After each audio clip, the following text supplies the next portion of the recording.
পারমাণবিক অস্ত্র ব্যবহারের কোনো সঠিক রুল না থাকার কারণে দেখা গেল পারমাণবিক ক্ষমতাধর রাষ্ট্রগুলো তাদের শক্তি প্রদর্শনের জন্য নিয়মিত পারমাণবিক বিস্ফোরণ ঘটিয়ে চলেছে।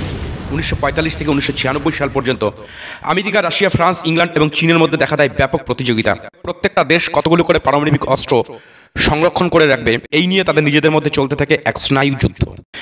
ভবিষ্যতে যাতে পারমাণবিক শক্তিধর দেশগুলো ভয়ঙ্কর যুদ্ধে জড়িয়ে না পড়ে তার জন্য পারমাণবিক অস্ত্র ব্যবহারের কিছু রুল তৈরি করা হয়।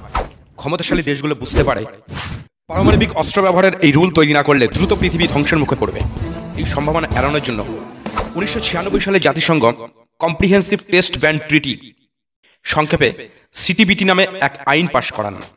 কিন্তু পারমাণবিক অস্ত্রের শক্তিধর সবকটি দেশ এই সিটিবিটি চুক্তিতে স্বাক্ষর করেনি। আমেরিকা, রাশিয়া, ইংল্যান্ড, ফ্রান্স এবং চীন বিভিন্ন সময় এই চুক্তিতে স্বাক্ষর করলেও ভারত, পাকিস্তান এবং উত্তর কোরিয়া এখনো পর্যন্ত এই চুক্তিতে স্বাক্ষর করেনি। এখনো পর্যন্ত এই তিনটি দেশ মোট 10 বার পারমাণবিক অস্ত্রের পরীক্ষা